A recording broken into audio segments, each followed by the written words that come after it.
Россия президенти Владимир Путин Россия элине кайрылып, Донбасста аскердик атайын операция өткөрүү чечимин кабыл алгандыгын жарыялады. Путин НАТОнун алдыңкы мүчө өлкөлөрү Украинанын неонацисттерин колдоп жаткандыгын айтты. Происходивших тогда событий – это хороший урок для нас и сегодня. Он убедительно показал, что паралич власти, воли – это первый шаг к полной деградации и забвению. Стоило нам тогда на какое-то время потерять уверенность в себе, и все. Баланс сил в мире оказался нарушенным. Это привело к тому, что прежние договоры, соглашения уже фактически не действуют. Уговоры и просьбы не помогают. Все, что не устраивает гегемона, власть придержащих объявляется архаичным, устаревшим, ненужным. И наоборот, все, что кажется им выгодным, преподносится как истина в последней инстанции. Продавливается любой ценой, хамски, всеми средствами. Несогласных ломают через колено. То, о чем сейчас говорю, касается не только России. И не только у нас вызывает озабоченность. Это касается всей системы международных отношений. А подчас даже и самих союзников США. После развала СССР фактически начался передел мира. И сложившиеся к этому времени нормы международного права, а ключевые, базовые из них были приняты по итогам Второй мировой войны и во многом закрепляли ее результаты, стали мешать тем, кто объявил себя победителем в холодной войне. Конечно, в практической жизни, в международных отношениях, в правилах по их регулированию нужно было учитывать и изменение ситуации в мире, и самого баланса сил. Однако делать это следовало профессионально, плавно, терпеливо, с учетом и уважением интересов всех стран, и при понимании своей ответственности. Но нет.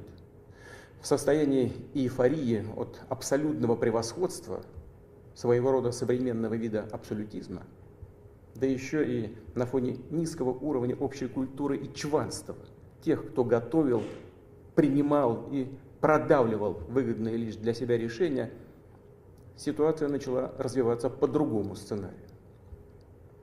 За примерами далеко ходить не нужно. Сперва, без всякой санкции Совета Безопасности ООН, провели кровопролитную военную операцию против Белграда. Использовали авиацию, ракеты прямо в самом центре Европы. Несколько недель непрерывных бомбежек по мирным городам, по жизнеобеспечивающей инфраструктуре.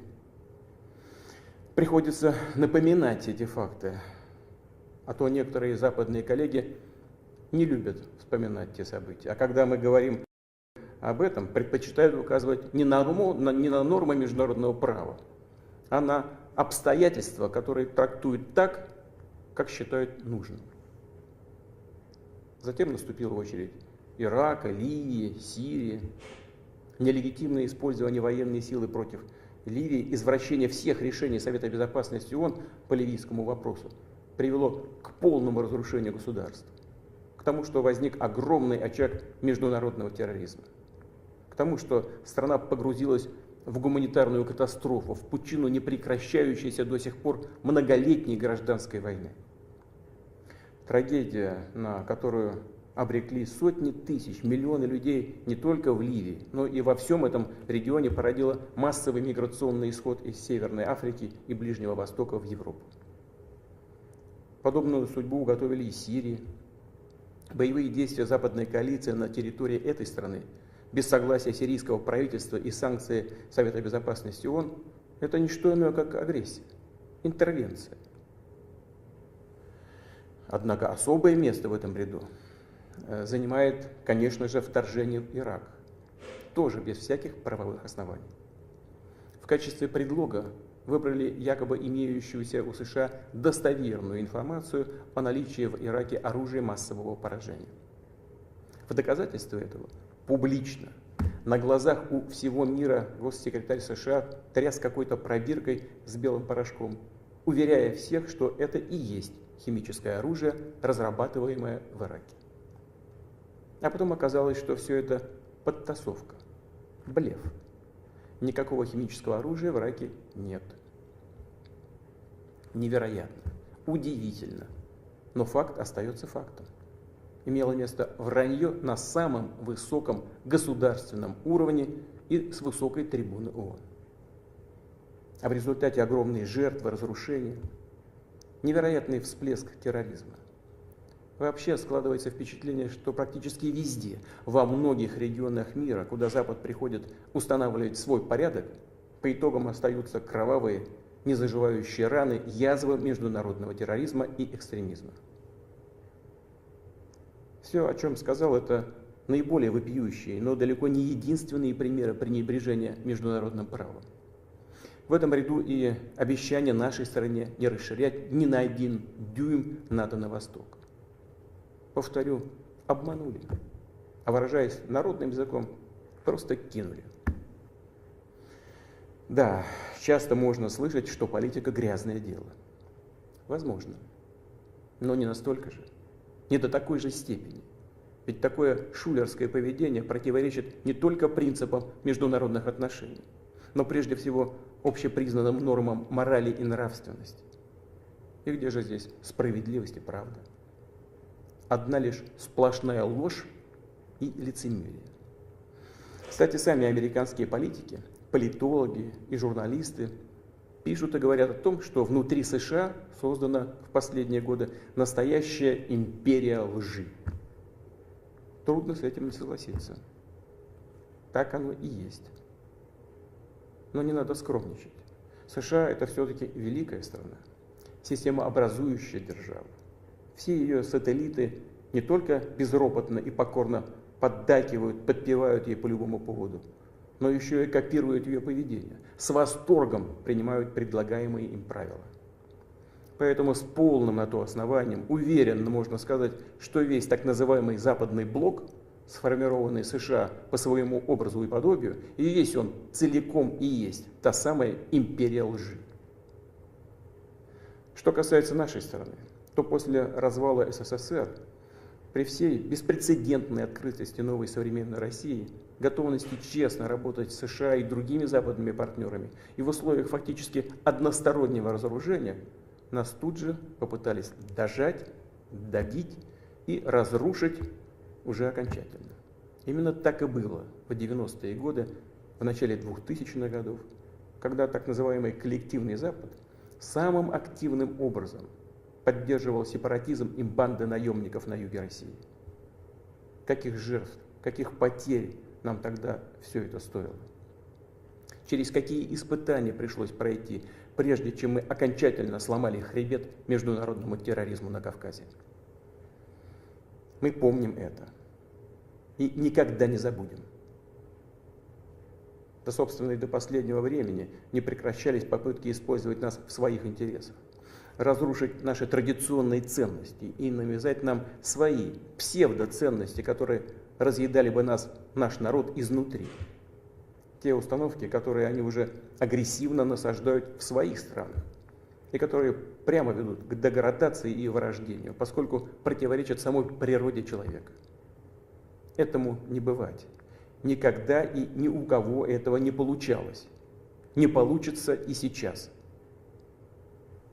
Несмотря ни на что, в декабре 2021 года мы все-таки в очередной раз предприняли попытку договориться с США и их союзниками о принципах обеспечения безопасности в Европе и о нерасширении НАТО. Все тщетно. Позиция США не меняется. Они не считают нужным договариваться с Россией по этому ключевому для нас вопросу. Преследуя свои цели, пренебрегают нашими интересами. И, конечно, в этой ситуации у нас возникает вопрос, а что же делать дальше? Чего ждать? Мы хорошо знаем из истории, как в 1940 году и в начале 1941 года прошлого века Советский Союз всячески стремился предотвратить или хотя бы оттянуть начало войны. Для этого в том числе старался буквально до последнего не провоцировать потенциального агрессора. Не осуществлял или откладывал самые необходимые и очевидные действия для подготовки к отражению неизбежного нападения. А те шаги, которые все же были в конце концов предприняты, уже катастрофически запоздали. В результате страна оказалась не готова к тому, чтобы в полную силу встретить нашествие нацистской Германии, которая без объявления войны напала на нашу родину 22 июня 1941 года. Врага удалось остановить, а затем и сокрушить, но колоссальной ценой. Попытка ублажить агрессора в преддверии Великой Отечественной войны оказалась ошибкой, которая дорого стоила нашему народу. В первые же месяцы боевых действий мы потеряли огромные стратегически важные территории и миллионы людей. Второй раз мы такой ошибки не допустим. Не имеем права. Те, кто претендует на мировое господство, публично, безнаказанно и, подчеркну, без всяких на то оснований объявляют нас, Россию, своим врагом, они действительно располагают сегодня большими финансовыми, научно-технологическими и военными возможностями. Мы знаем об этом и объективно оцениваем постоянно звучащие в наш адрес угрозы в сфере экономики. Так же, как и свои возможности противостоять этому наглому и перманентному шантажу. Повторю, мы оцениваем их без иллюзий, предельно реалистично. Что касается военной сферы, то современная Россия даже после развала СССР и утраты значительной части его потенциала является сегодня одной из самых мощных ядерных держав мира. И более того, обладает определенными преимуществами в ряде новейших видов вооружений. В этой связи ни у кого не должно быть сомнений в том, что прямое нападение на нашу страну приведет к разгрому и ужасным последствиям для любого потенциального агрессора. Вместе с тем, технологии, в том числе оборонные, меняются быстро. Лидерство в этой области переходит и будет переходить из рук в руки. А вот военное освоение прилегающих к нашим границам территорий, если мы позволим это сделать, останется на десятилетия вперед, а может и навсегда. И будет создавать для России постоянно нарастающие, абсолютно неприемлемые угрозы. Уже сейчас, по мере расширения НАТО на восток, ситуация для нашей страны с каждым годом становится все хуже и опаснее. Более того, в последние дни руководство НАТО прямо говорит о необходимости ускорить, форсировать продвижение инфраструктуры Альянса к границам России. Другими словами, они ужесточают свою позицию. Продолжать просто наблюдать за тем, что происходит, мы больше не можем. Это было бы с нашей стороны абсолютно безответственно. Дальнейшее расширение инфраструктуры Североатлантического альянса и начавшееся военное освоение территории Украины для нас неприемлемо. Дело, конечно, не в самой организации НАТО, это только инструмент внешней политики США. Проблема в том, что на прилегающих к нам территориях, замечу, на наших же исторических территориях, создается враждебная нам антироссия, которая поставлена под полный внешний контроль, усиленно обживается вооруженными силами натовских стран и накачивается самым современным оружием. Для США и их союзников это так называемая политика сдерживания России. Очевидные геополитические дивиденды. А для нашей страны это в итоге вопрос жизни и смерти. Вопрос нашего исторического будущего как народа. И это не преувеличение. Это так и есть. Это реальная угроза не просто нашим интересам, а самому существованию нашего государства, его суверенитету. Это и есть та самая красная черта, о которой неоднократно говорил. Они ее перешли. В этой связи и о положении в Донбассе.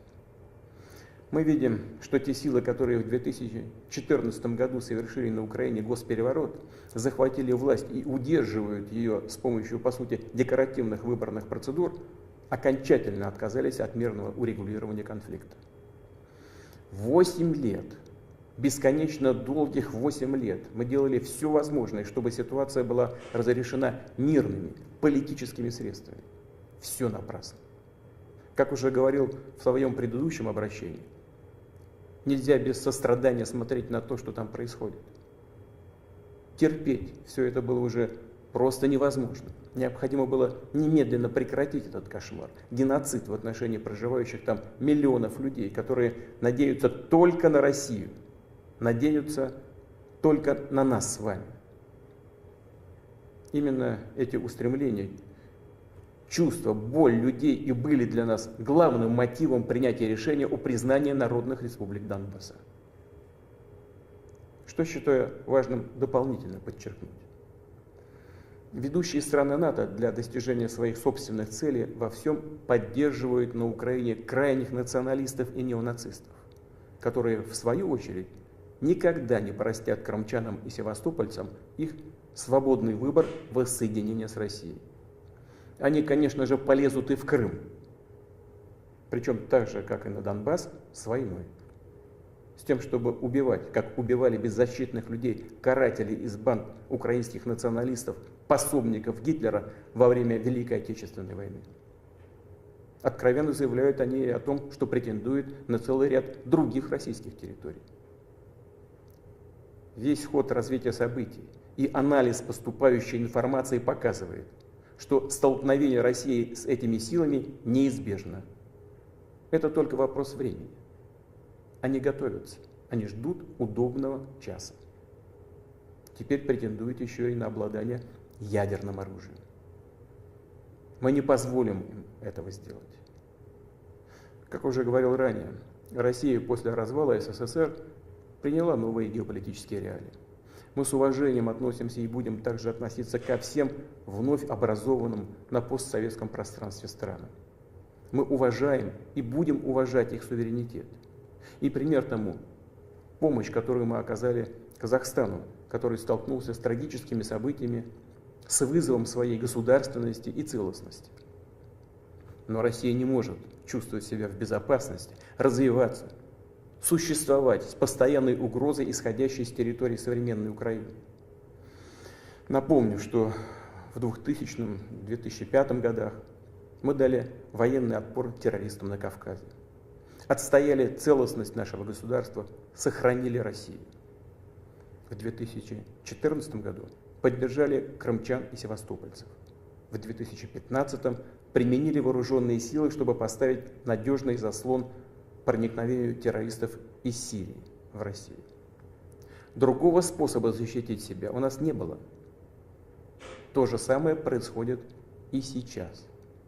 Нам с вами просто не оставили ни одной другой возможности защитить Россию, наших людей, кроме той, которую мы вынуждены будем использовать сегодня.